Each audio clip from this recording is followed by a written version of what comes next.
Welcome to Law and Order BUX. I'm your host, BUX County Sheriff Fred Harran. Every corner of BUX County has a story to tell. Sometimes a story of resilience. Sometimes a story that chills us to the bone. Sometimes a story of government not being able to get out of its own way. Here, the forces of law and order are constantly at work, often behind the scenes. Join us as we delve into the gripping realities of crime and justice in our community. We'll explore the hidden worlds, the difficult decisions, and the unwavering commitment it takes to maintain law and order right here in BUX County.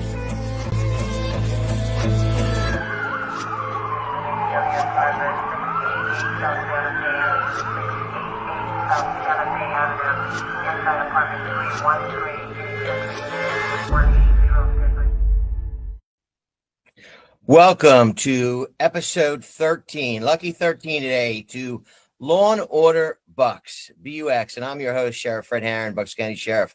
I know I say this every episode, but I'm going to continue to say it because it just seems to get better. We've got a great guest on today. Today, we're going to take you kind of behind the scenes regarding criminal justice, police, and the media. Everybody, they see a lot of these crime incidences or just police incidences. It could be bad stuff and it could be a lot of positive stuff. There's a lot of positive stories that we do as well.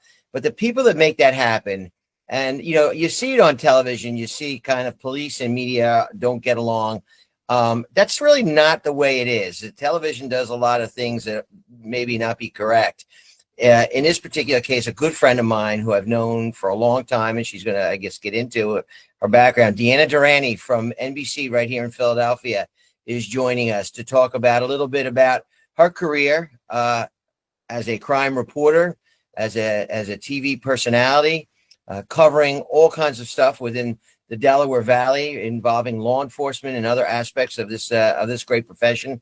But Deanna comes from her own personal family, but has been around a long time and is one of those reporters, one of those people that that when she's at the scene, you're getting the whole truth, nothing but the truth. You're going to be getting a great story from her. She digged in, but it's nothing but facts, and she nails it every time. So without further ado, I want to introduce not only a great celebrity, I will say that she doesn't like that, but a great celebrity from the Delaware Valley and a friend of mine, Deanna Durante from NBC. Deanna, welcome to BUX County.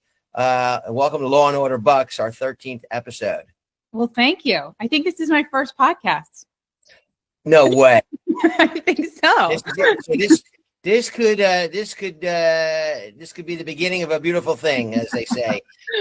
You might be called. I'm going to be stuck here in BUX County. You might be called nationally to do podcasts now all over. You've done some stuff. You started off a couple times the BUX County Chiefs golf outing. I know you came in the beginning, to kind of mosey around with the folks. And it was nice to have you there. People really enjoy that. But you're involved in so much stuff here in the Delaware Valley, and a lot of the chiefs that I deal with. We'll talk about the cookies somewhere in between here. We'll throw that in if you don't mind. I just thought of it because I was talking about our good friend Nolan. But Deanna, you've been around here a while, and tell the viewers a little bit how you got started and your background. First, you've got to stop saying that I've been around a long time and I've been around. Okay, here. I don't mean it that way.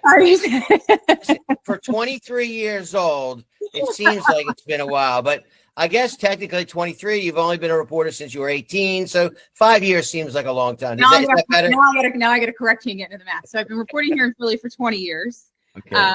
My first job was in Hastings, Nebraska, but I am a kid from Conshohocken. So I traveled far to get my start, and then I got to come back home 20 years ago. Well, and what did your dad do? My dad, back before I can remember, he was a deputy sheriff. That's how he started out in law enforcement. And then he worked his way up and he became a forensic detective. He actually was one of the first people to help get a forensic unit started in Montgomery County. Wow. And it certainly wasn't the way that it was today. I mean, we drove around in a big old white van. And he had all of his photography equipment, you know, in the back of the van. He kind of had made shelves back there to put his stuff on. And, you know, he traveled from crime scene to crime scene. Back then, if it sounds kind of morbid, but if you needed, in cases where autopsies were needed, there weren't really morgues. I realize now I'm dating myself even further, but they would travel all over the state, you know, in the middle of the night. So his day job was county detective. And then at night, he would go around with Hal Fillinger, and they would drive 4 or 5 hours away because there just weren't that many medical examiners. There weren't that many forensic pathologists, which is what Fillinger was. And he learned on the job. And at the time of his death in 2010, he was sheriff of Montgomery County. So right. Yeah. So I wanted you to let everybody know, you know, you have a law enforcement background. Your dad, I remember your dad is sheriff of Montgomery County. In 2010, I guess where were you in 2010? I was here because I came here in 2005. So I think at that point, you and I had already started working together. It was before you were sheriff. You were still public safety director in Ben Salem. The first time I met you on a fire scene in Ben Salem, you know, it was cold out. It was definitely 2005. It was one of the first times, either that or I think some sort of gaming machine bust. In 2010, well, parks opened in 06. So yeah, we may have been doing some, there was a lot of grant money out for illegal gambling back then. Right, but I think this was probably before, was parks open then? Because in 2005 is when I 2006 they opened. Okay, so in 2005 is when I came back to Philly. So right, so it may have been before that. Yeah, so you know, so you have not a long history here, but you have a very short. You have a history. I can't say that anymore. You'll get mad at me. I'm old. You're not. You're definitely not old. So tell the viewers, you know, they see what they see on television. How does it happen? How do you get on the first 2 minutes of the 5 o'clock news? Has, you know, reporting live from the scene, Deanna Durante, you know, from how does the day start? Obviously, you know, maybe the crime has happened by now, but walk our viewers through, how does a reporter get assigned, and tell us what you can, and how do you get on scene and start calling police chiefs when jobs have already happened? Well, you know, every day is different. So every single day is different. And, you know, I'm blowing up phones first thing in the morning or at night.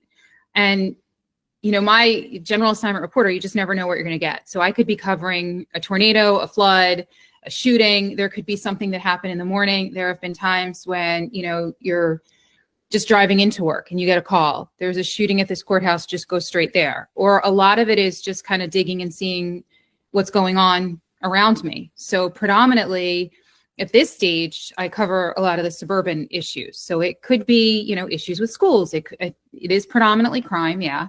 And sometimes you just have to pay attention to what's out there, what police activity is going on. Is there, you know, if I hear a fire truck, boy, I'm looking on the county system to see what's going on near me.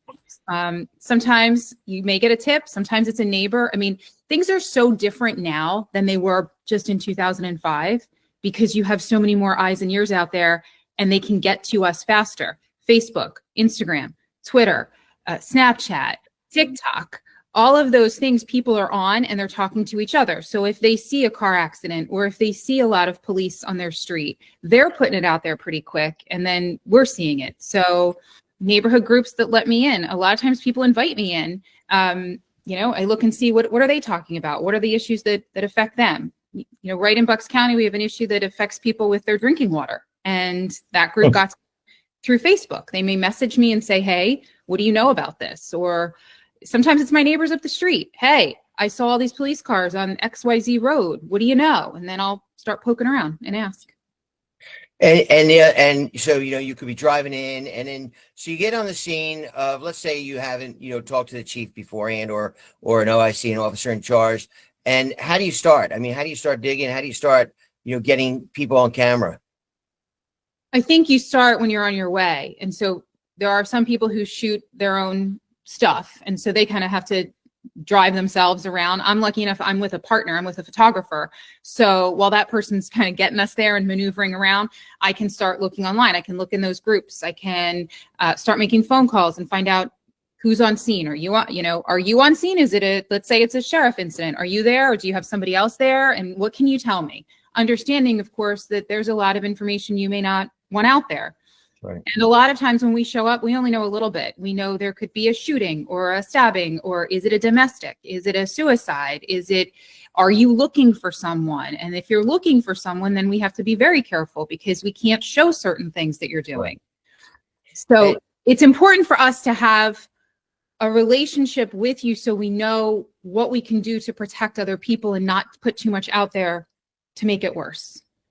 Now, that's why I want our viewers to know. And I don't remember having too many problems with any reporters in the Delaware Valley. Maybe some old timers, some years back, but everybody is really good. But you are certainly one of the ones, because I've dealt with you so much in Ben-Salem, sometimes too much. There's something going on all the time there, and I don't mean that in a bad way. And that's why I'm so appreciative. You and many of your colleagues will say, hey, don't just call us when there's problems. Call us when you've got some really good program, and to tell the public about.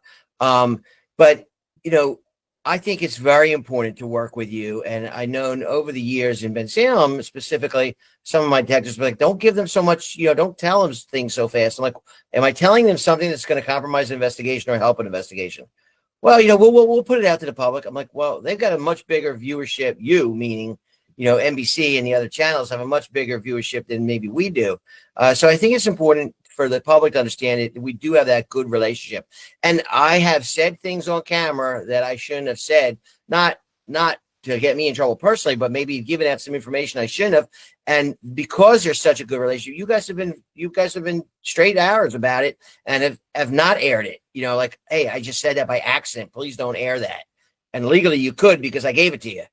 Right. And I don't want people to think that we're in cahoots. I mean, quite honestly, my father used to always say, you tell the truth and let the chips fall where they may, no matter if they have a badge or not. So I think that's important too, that even though we have a good relationship, you've understood that, look, we have a job to do. And even if you don't like what we're putting out there, we still have to put it out there. And I have to say, you always understood that you can't just roll down the blinds when the media comes and not give them information, even if you don't like what you have to put out there. So yeah, maybe you might, everybody has an offhanded comment, or it may not even just be that. It's just that it didn't come out the way you wanted it to come out. You don't want it to come out concise or garbled. Right. I think that's really where you're going with that more than. And I'm glad you corrected that.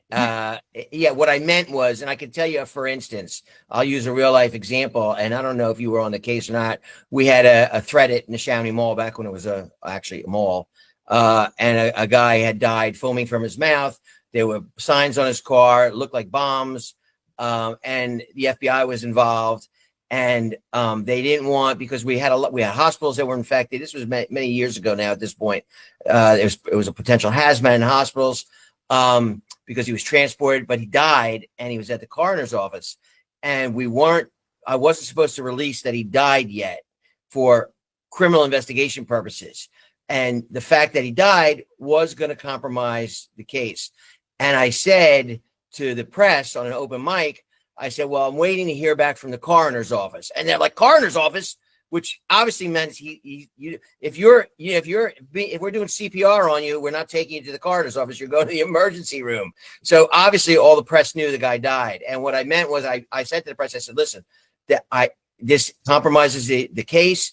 I'm asking you not, and I don't know if you were there or not. It was a pool of reporters, and they all did. They all said, listen, we understand, because I've been very good to them, meaning I've always been one to give you everything I could possibly give you. So yeah, I would not suggesting cahoots at all. So I'm just saying, when sometimes I'm a human, chiefs are humans, people, OICs and PIOs, public information officers, are human beings. They say something that they shouldn't have said. And if it's reasonable, the press has been good. If we did say something that was airable, you have the duty and the responsibility to air it. I get it. I'm very careful when there's open mics or there's mics on podiums, because sometimes you learn your lesson the hard way. But that's what I meant by that. So I appreciate you clarifying it for us. But you also bring up a point. Sometimes when you can't give us the information, sometimes it is right in front of us.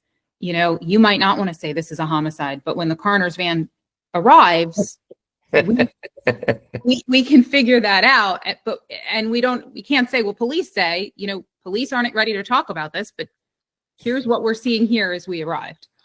Yeah. No, and the other one is like persons of interest. Well, you know, but you guys are always infamous for, well, how much interest is he or is she? You know, are they a suspect yet? And so, I mean, you guys are very, what's the word? I'm not going to say pushy, but you're very persistent. I will. Well, And then you have getting it right.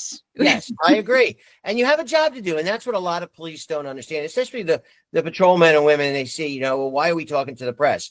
Well, I always thought they're going to get a story somewhere. Let it be the story that we know to be factual. Because, you know, you'll get a lot of people in the community would see you guys pull up and they love to get on camera and God knows what they're saying. So I really always like to get, you know, the story factual. And that's what I mean by having that good relationship. I mean, we, you know, and to help us look for criminals, I can't even begin to count how many times you guys, you and your colleagues have aired stories that have led to tips that have led to arrests. And that is, you know, very, very valuable. And the cameras are instantaneous now. I mean, you know, you see it all the time. NBC, ABC, CBS, Fox, whatever. They're showing, you know, people's, you know, cell phone cameras, and that leads to arrests. And especially in Philadelphia and Ben Salem, and there's so many cameras out in the community now. You know, getting that out in the air is quicker than anybody could do what you guys are doing. What's the tough part of your job? What's the real when you're covering crimes? Let's talk about crime.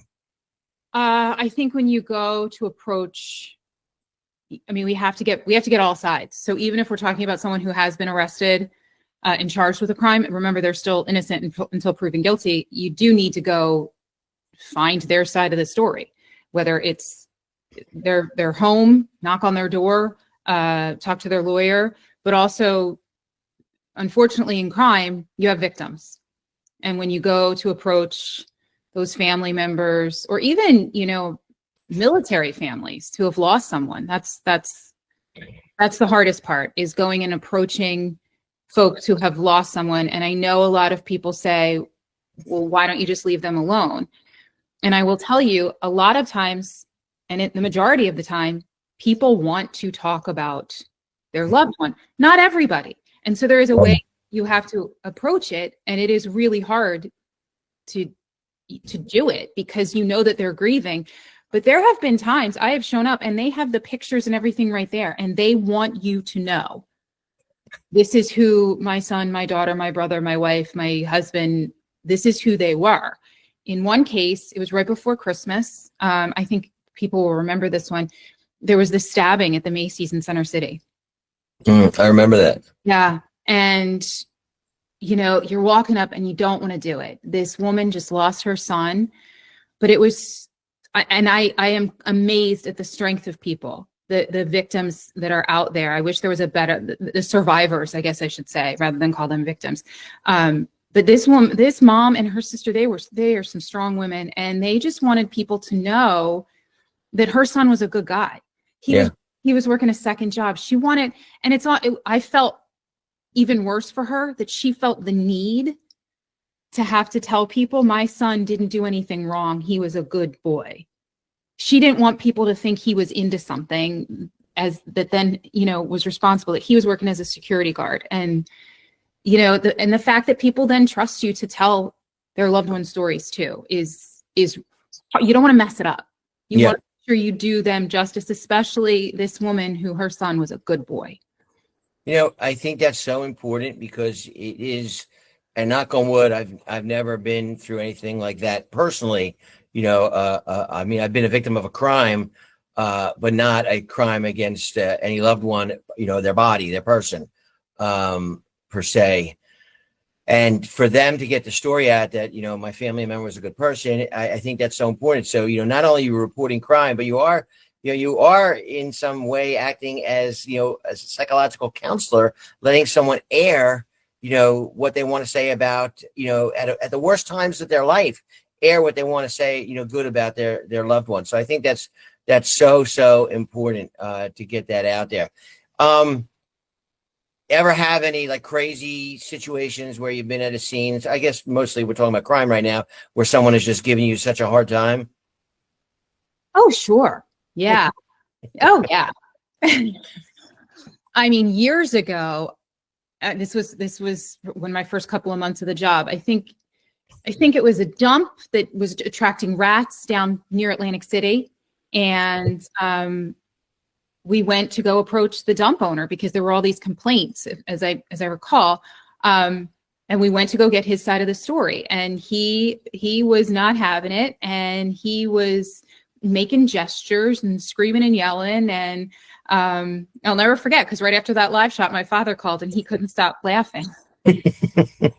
I mean, he didn't cause harm. There was a situation once where a photographer and I, we approached someone's home, and a neighbor who was being very protective of this woman, he came with the biggest thing I had ever seen. I'm like, was that a knife or a machete? And my photographer said, no, it's a lawnmower blade. God.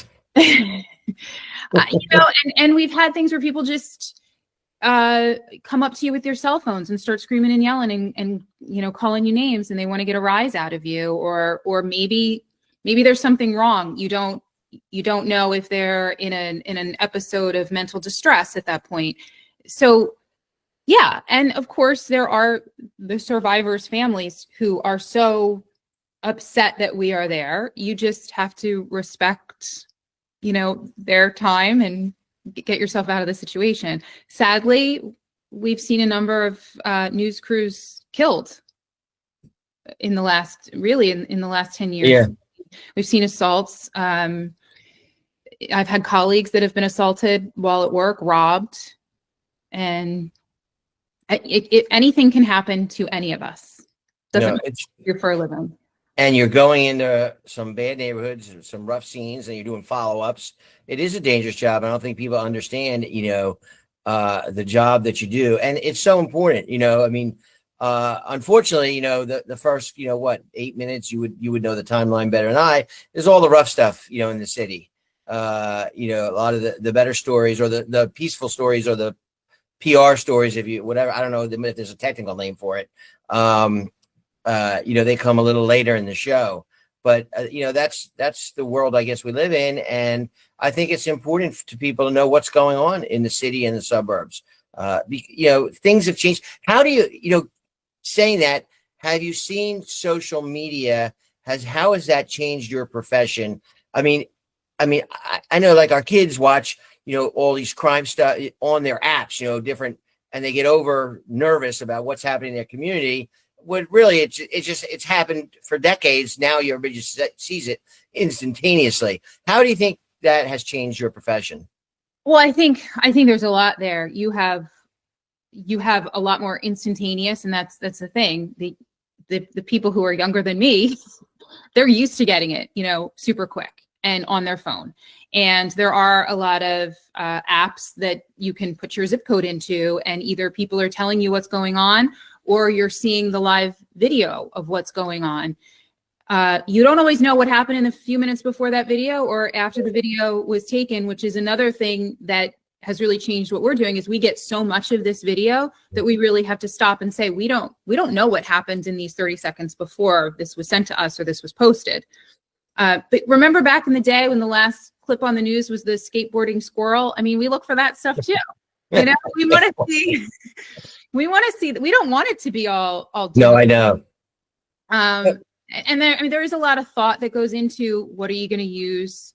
How much of this are you going to use? Because yes, there's so much video out there, whether it's somebody with their phone, or it's a camera on the street, or it's a Ring camera, or whatever brand is on someone's home. The surveillance cameras in stores, everything is on camera these days.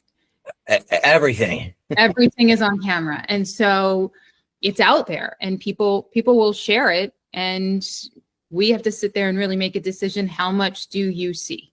Right. Even though you could probably see the unedited on your phone, there's still the big difference between television, because we're invited into the home. So right.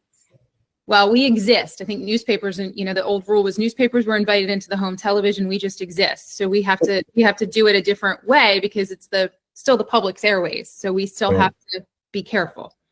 And newspapers are just about gone. Well, you can get them online, but that's the thing is it's a subscription. And again, there's always the difference between, network TV and cable. And now you've got network TV, cable, and streaming, and all these where you can see more and more and more. Was the old phrasing, the 7 deadly words. You can't say them on TV, but you see them on some cable channel, or you hear them on some cable channels. So. What the heck's the guy's name? He was with ABC. Howard Stern, the 7 in the TV show that the movie he did. NBC is when he started. Oh, NBC. Sorry, NBC radio. Yeah. WNBC. Yes.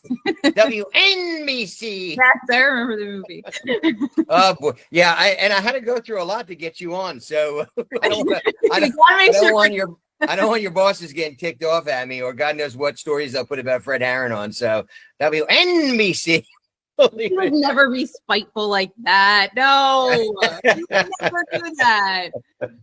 I try to have good stories. Well, my role is different now, so it's much different. Not too much negative coming out, although there's one subject that not the TV media has been pretty good with me. It's the print media has been a little rough, but otherwise we'll leave that be. Let me ask you a question. So you're on the scene of a job, on a scene. You're doing your interviews with people. Your photographer's doing all the filming. You're catching the B-roll. You're catching all the shots you want to catch. How does it get to the anchor at the 6 o'clock news? What happens from there to the 6 o'clock news? How does it get there? Well, there's a lot. Again, if it's just video that's coming in from, citizen journalists, and then we're making calls, somebody's making calls back at the station, or if I'm helping out and making calls, trying to figure out what's going on, and then it gets written up. But for my personal gathering, again, I'm with someone else. So we go out and we get all the video, we get all the sound, and I still use pen and paper. So I will listen to it, log it, figure out what sound bites I want to use from it, write up a script, send it in. My managing editor reads it. He has to weed through a lot of typos. And then, he might make some changes. Before I even send the script in, they might have questions. If it's a breaking situation and I'm on TV and giving updates throughout, there may not be time to gather. We may have, if it's a really big story, we may have multiple crews out there kind of fanning out in different directions. So a lot of it depends on what is the story. My typical day-to-day, it's usually just me. But if you think back to, I guess it was last spring, you had the workplace shooting down in Chester. And I would say there were at least 3 of us close to the scene there, and maybe somebody else at the hospital. And so in some of those cases, we fan out and we're all sharing information, whether it be on an app or through email or just calling each other. Hey, I have this. What do you have? What are you using? Did the chief come over? Did this person talk? And then someone back at those cases are very coordinated. You've got a lot of hands in the cookie jar, so to speak, because you have producers sitting in the booth. You may have the full crew in the control room waiting to go between cameras. If, Tim Furlong's live at the hospital and Brian Sheehan's live at the scene and I'm over at another scene, then they're talking to us, still in our ear and saying, okay, once Brian's done, we're going to come to you. Do you have anything new? What did you see? So, but again, back to just my day-to-day, I'll go out, put it together, send them some updates, albeit probably not as often as they would like me to. And then usually we do 2 packages a day. That's when you see me talking, and then I toss to the whole package on tape, which once you see it, it's put together with video, sound bites. That's what I send back. Well, I send the whole thing back. What the anchor says leading into me, what I'm going to say, then that script, and then what I'm going to say at the end. It'll go through several hands. Maybe it's not written the way, the producer wants it, or maybe there's some extra information in there the producer wants. Maybe some of the phrasing isn't the way Fred, Jacqueline, or Tracy would prefer to say it. So once they are looking at it, they might change a word or two to make it more for their conversation style. Right. So it goes through a couple of different, hoops before it goes on. And sometimes, I've seen it because everything goes into the teleprompter for them. Right. Sometimes there can be a little snafu and they accidentally read what I was going to say. And then it's like, okay, I've got, an eighth of a second. I better change what I'm going to say here. Can't say the Oh my exact God. thing. I mean, that's happened at stations I've worked at. It's an accident and you just pivot. And I think that's important for the viewers, to the listeners, to know that this is all sometimes taking place in minutes or an hour, a couple hours, or it could be you could shoot in the morning and it airs. So sometimes you have all day, but I don't know how many times I've seen you just sitting on a stoop, sitting on a bench, sitting in one of the vans, sitting in a car, writing and scripting, and then the photographers in the back doing the editing. So all the stuff that would take normal people. Not that you guys are not normal, but the regular citizen, sometimes they work on this stuff for months to do a project, and you guys are getting it done in minutes or in hours. And I we're going live in 10 minutes. Has there been any update? I'm like, yeah, okay, give it to me. And that next thing you know, that's on the air. And 10 minutes later, like, how the heck did you guys make that happen? But you do. And, it's just amazing. It is a true talent. It really is an art, the way you do this, you and your partners. And I think that's why you start off, when I first started off in Nebraska, I was on my own with my gear in a Ford Escort, or a Dodge Neon is what we had back then. And I was out spending all day, shooting and gathering, and then driving back to the station, which, as you can imagine, in Nebraska, it's not around the corner. Everything was about 30 miles apart. And now I think back, gosh, I don't know that I could do what I do now if I didn't go there to learn. And sometimes I'm like, wow, it used to take me all day to get one story. And now we're doing 4, we're doing 5:30, we're doing 6 o'clock, we're doing 7, we're cutting things for the next morning. So how does I want 3 more quick topics because we're running low on time, and I want to give you the floor. How does it get decided that a story is going to air 4, 5, 6, 11? I mean, sometimes I see a thing or I hear about it that we're involved with. It might air only once. Sometimes it airs. It's just not the importance, but the notoriety of the story. Well, I think you have to balance, and that's really where it comes into the producer and some of the executive producer decisions as to what they want. Like, we meet in the morning. There's a bunch that meet at the station. There's a bunch that are on virtual, and we toss around what we think is the important stuff of the day. We have to make a decision for all of you as to what we think is the most important thing. Right. There's a lot going on, say, with transit or with schools or with government. So if there's a big thing that affects a lot of people, like, an airline strike or a transit shutdown, or, we're seeing now with the state budget and a lot of things in limbo. So that affects a lot of people. And even if you think it doesn't affect you, it will, because if you don't take the train, well, guess what? All those people are going to be on the road. So that's really going to be one of those things that's up there. That's not going to be, we're going to just mention that at the end of the newscast and say goodnight. Weather affects absolutely everyone. So whether it's a hot and sunny day or storms, people want to know that. So that's usually pretty high up. And then, if you're looking for someone, if people need to know what to be on the lookout for. But also if there's a really interesting story. Last year we did a story on a young man who was in this national contest to raise money, and he was growing out his mullet. That was a little higher up in the newscast and I did the story, and it was a fun story to do because you don't want to see all bad stuff. No, you guys do a lot of those stories, and I certainly, and a lot of the networks too. They'll call me and like, hey, what do you got that's not crime? That's just a good community story. And we do a lot of different things, like our flag program, and all the different programs that we're doing here, and a lot of the BUX, a lot of the police departments, and it doesn't have to be police; it could be anybody around the Delaware Valley. As we're coming down to I'd like to keep these between 30 and 40 minutes. How about, what advice do you have for let's take the age of 18, a person finishing high school, that, they want to be a Deanna Durante, they want to be a newscaster on a major network? Oh, that's a big thing. What do they do? What do they go to college for? Well, I went to Syracuse, but also I'm a Philly kid. So going to Syracuse was only 4 hours away. I knew a lot about the school, and I fell in love with the campus. So I think you should want to do something that makes you happy. You should make sure that when you put yourself into a college situation, don't go for the name or, the best program. Go for a place where you think you're going to excel and be happy. And, a lot of people are very happy staying close to home. A lot of people want to go very far away. Don't go someplace that you're going to be in debt for the rest of your life. I mean, I think I was paying off student loans for 12, 13 years. So I owned a house before I had my loans paid off. Oh my God.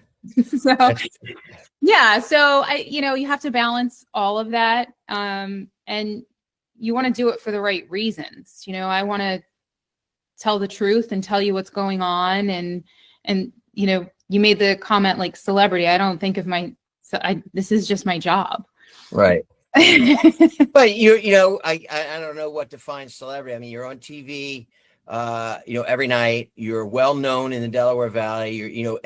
And also I know for a fact, it was 2 weeks ago, you're involved in a lot of community stuff too. The portrayed, right? Yeah, we have, I guess, because we have a higher profile, that if we can do stuff to help people, and I can't tell you how many times people are like they're just so grateful that we'll come and MC an event or come and talk to their class, or I did something a few months ago at the local library where people just wanted to know about what we do, and people are super, super grateful. And we're in a public platform. Yeah, if somebody wants to know, sure. I try and be as accessible as I can to folks, and when we all have charities and causes that are important to us. So. No, and I appreciate you. I mean, really, I'm not just saying this because you're here. I would say this, you're a real person, and I know you've guided a lot of kids, that I've sent your way, to, just talk to them. Some things have panned, some things haven't. So you didn't start off at NBC, and you said how many stations, and I know you said it earlier on, but how many, you were in where first? Hastings, Nebraska. Okay. Then Little Rock, Arkansas, then Milwaukee, Wisconsin, and then NBC 10. NBC 10. And there's really, NBC 10 in Philadelphia is as big as it gets. I mean, you got New York and maybe a few others, but this is a big player in the media market. So, you've done a great job, and, I'm sure, your dad would be very, very proud of, that Deanna Durante, especially the name Durante, has continued in the Delaware Valley. I know your dad would be very happy about that. But you do a great job, and you're a friend to the community. And I know, you're fair and a good reporter. I give you that. And, you're just straight arrow, and you tell the truth, and you give a good story.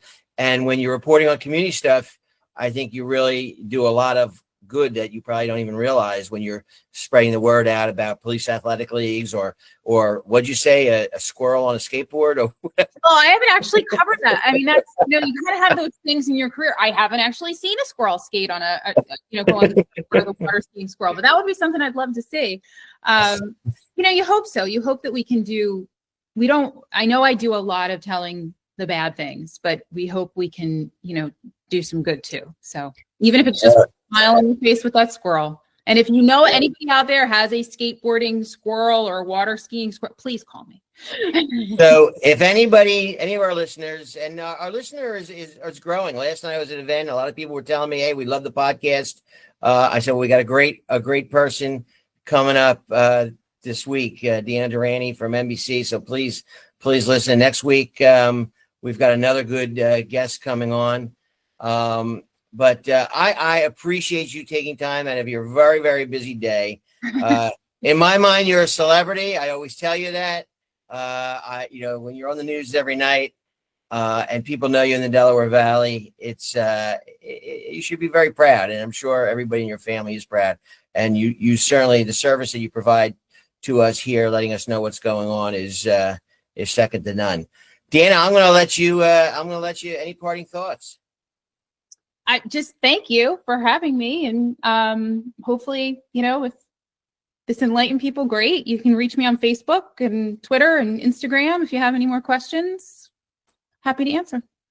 Well, thank you very much. And today we did have a celebrity, because when Fred Harran goes to a place to speak, all they have to do is call when I got Deanna Durante, I had to do a lot of paperwork. So that puts you a little bit in the celebrity status. Me, there's no paperwork. It's just an email. Deanna, there's some paperwork.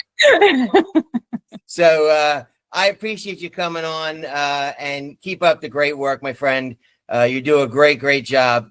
And folks, thanks for watching another great episode where I thought episode 13, it'll be lucky 13, Deanna Durante, NBC, for Law and Order, BUX. Until the next time, till next week, God bless you and God bless this great country of ours. Thank you, everyone. Thank you for joining us as we explore another aspect of law enforcement in Bucks County.